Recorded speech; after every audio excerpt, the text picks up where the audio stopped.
Hello and welcome to the Mortal Kombat Minute, the podcast where we analyze, criticize, and memorialize the 1995 film Mortal Kombat, one astonishing minute at a time. I'm Phil Casper from philcasper.net. I'm Spanish from GameFixShow.com. And we are on minute number 19. This minute starts with Shang Tsung leaving the room in the lower deck of the boat. And the minute ends with Rayden telling our fighters they've been chosen to defend the realm of Earth in a tournament called Mortal Kombat. Oh, wait, that's what we're talking about? Oh, I thought we were talking about a different movie. So real quick, so Shang Tsung is making his exit, and I finally see the back of his trench coat. He has some sort of design on the back of his trench coat, and I'm wondering, what is that? Like, yeah, I couldn't make it out. It almost looked like devil horns. It looked like a devil or something like that. Okay, so devil horns. I was thinking, like, is it a dragon head horn? You know, like a double horn dragon head or something like that. But yeah, I was very intrigued about that because when out of watching this however many times, I'm like, oh, I never noticed there's actually a design on the back of his jacket. Yeah, I mean, generally he doesn't really show his back. I don't even know if he ever does. Right, and you know, except for there. I mean, as far as having the coat on, though, keep that in mind. Oh, so maybe he does show his back, but maybe he didn't have the coat on. So right, yeah, I guess, yeah. Many minutes later, he just throws his jacket off. A long time ago, well, but I don't even think that's the same trench coat. In right? Oh, yeah, probably not.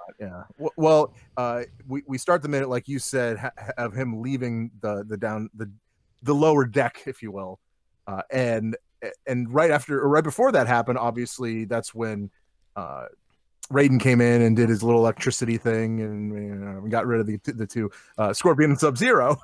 But then after that happened, obviously that really told them, at least Liu Kang, that he really was Rayden, and that's kind of what he said. He turned around and looked at him. He said, "You really are Rayden." He's completely astonished, and now he's a believer. He finally believes. I'm like, oh my gosh! It only took a bolt of lightning coming through. Not the time when Rayden actually shot electricity out of his eyeballs in minute number 12. Right. But during this time, during his real show of power against these two otherworldly beings, like it's like, really, Lou? That's what it took? Oh my gosh. That's what it took. Well, and then after he said that, then Rayden says, "Come with me," and then of course he does his little electricity trick again, and then leaves the boat, or leaves the bottom of the boat too. And then the shot goes back to our fighters, and I love the look that Sonya and Johnny Cage have on their face. Like Johnny Cage, like, is just slack jawed. He's like, what the heck just happened? And they both look at Lou at the exact same time, like, you know this guy? Like, how? Yeah, exactly. Like, how, it was actually a good cut right there, because he's just like, what? Like, right? Like, how do you know who that is? Right. It's like, you know, they meet some celebrity out on, you know, at the mall or whatever, and the celeb, like, and he's like, oh yeah, hey, it's this guy. And yeah, right. like, who? Even though Johnny Cage is the celebrity in this. Yeah, exactly. Yeah. Yep. Well, they come up from the bowels of the boat, and of course they're still confused. At least Johnny Cage and Sonya are still kind of confused. So they're kind of talking to each other, like, what's going on. Johnny Cage actually says, he starts describing everybody on the boat, which is actually a really funny line to me. Oh, I love it. Like, we got a guy with things coming out of his hand. We got another guy that freezes stuff. And then there's a man who, as far as I can tell, is made out of electricity, which is a great line because he's right on with that. Right. He's just trying to process all this stuff coming in. And I mean, how did he disappear like that? What's going on? Who is this guy? And Sonya trying to be the level head, being like, okay, there has to be a rational explanation here somewhere. Now, if you notice, I'll stop you right there. Sonya is holding the gun still. Like, she has not let this gun go. Okay. Despite it being broken in half still, it is only half a gun. But if you notice, it is broken in half. So it wasn't like she had a full gun. It wasn't like a bad cut. You know what I mean? Right, exactly. So it was actually still broken. But the thing that kind of makes me wonder, why does she still have it in her hand? Like holster that thing. Like, she should have holstered that thing a long time ago. As far as like being a police officer or whatever. So many different violations in gun safety happening here. But I mean, come on. like in this realm of possibility, I mean, is that where we're going to inflict the Star Fox principle of rationality? Yeah, I think you should right now. but okay, well, during this shot, some side notes regarding the set. When we're back on the upper deck of the boat, Mhm. Just the first thing that jumps out to me, that fog, man. Jerry, the fog guy, he's doing a really good job at keeping that fog going off stage. I mean, it's rolling in, really thick. And I actually rewatched this scene in on Blu-ray in HD, because if you look while the shot's panning down and you look to the stars in the backdrop, you can actually tell that the backdrop is just drapes of black cloth with lights poking through. You can actually see the folds in the cloth. I love it. Oh, wow. And it's kind of blowing a little bit in the wind. So you're saying you had to look to La Luna? Is really what you're saying. Yes. That's a Mortal Kombat thing. Sorry. You know about Look to La Luna? Actually, well, no, I don't. So in the first one, I could be wrong. The Shadow of the Moon. Are you talking about that? Yeah, okay. Look to the Moon. Well, if you play it right, there's a cheat where you can actually. I think it's the second one, where you can actually play against. Was it Reptile? Reptile, right? So like you had it. There's a certain, I can't even remember how to do it, but there's a certain way you had to do it when the moon was shining on that stage with the the pit, as they called that stage. Right. So like, but it was so hard to do. No. Yeah, I remember now. It was when I think you had to do you may have had to like win the match when there were shadows going in front of the moon, like a witch or the witch. Or and it had to be flawless victory. Okay. Yeah. There we go. Almost impossible. Like, yep, it was ridiculous. That was definitely it. But my final note about the set though is that it doesn't look like the boat's moving at all. I have that note. I said boat is not rocking. Like what this is not a boat. This is a stationary set. Obviously that's kind of real where we're at. But there was no rock to the boat. This must be the calmest sea or ocean that I've ever seen in my entire life. And not only that, there's one other thing that is like I don't know. It was kind of like, what is going on? Did all the people that were on the boat like go to bed?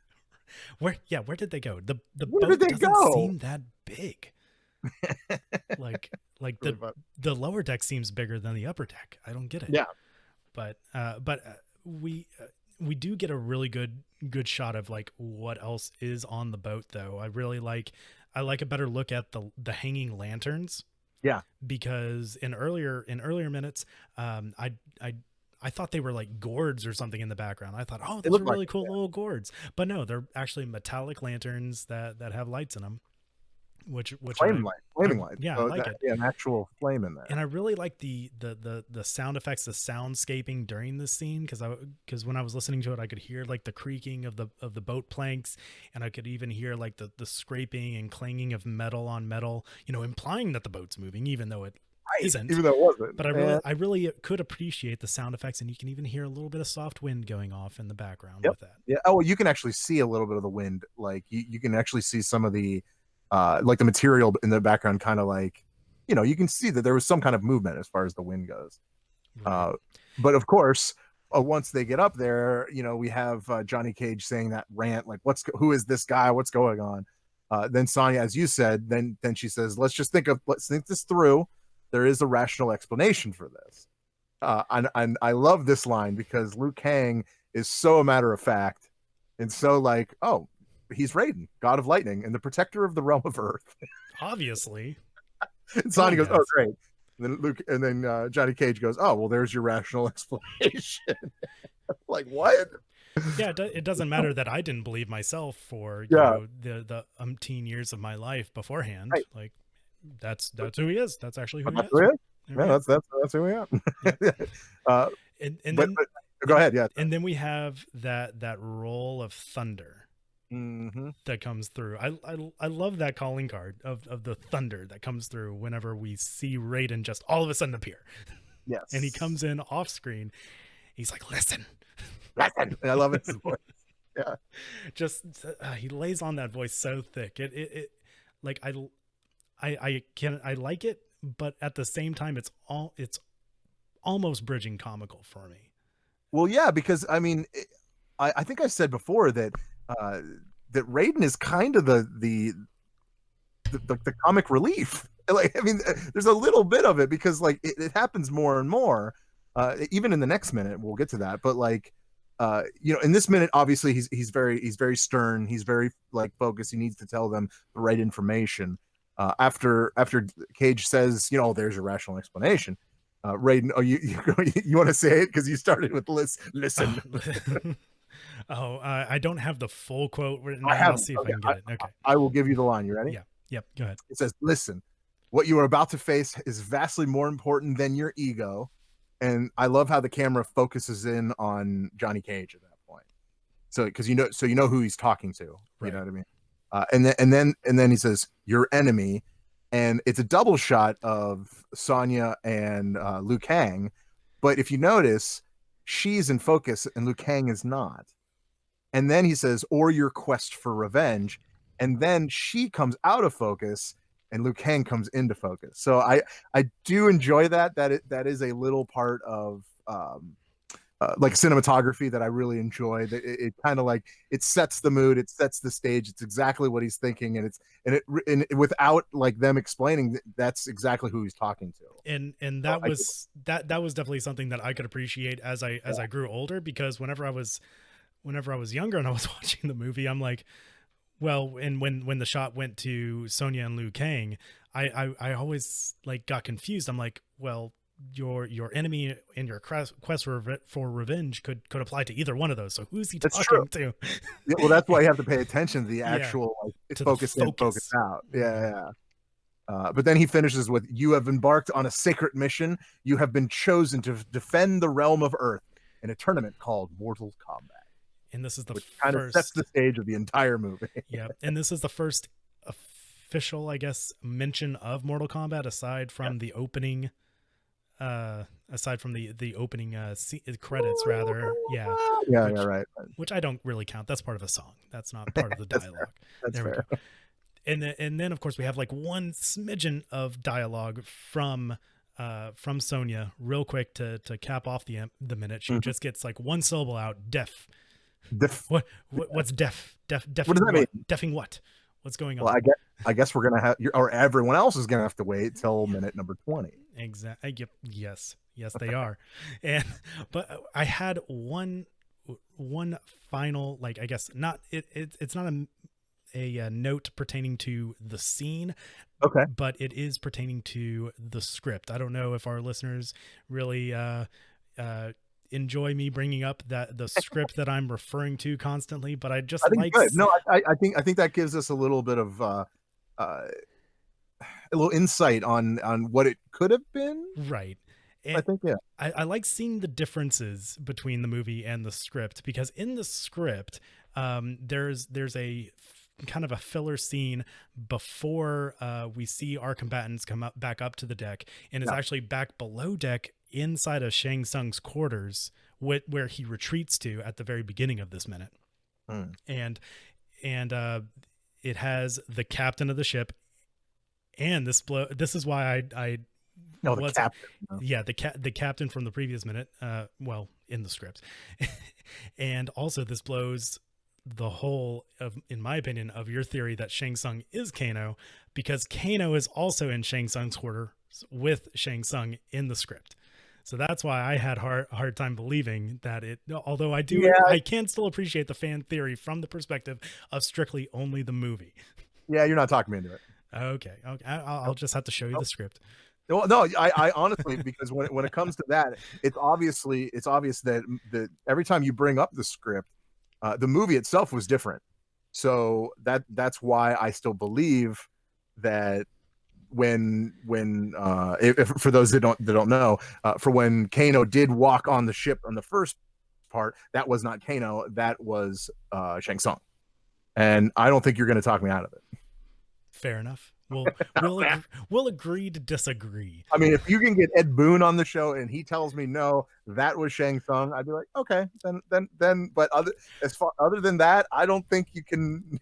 You know what? Challenge accepted. I am going to do my darndest to get Ed Boon on here. Good All luck. right. That'd be awesome. Here we go. Throwing down the gauntlet already in minute number 19.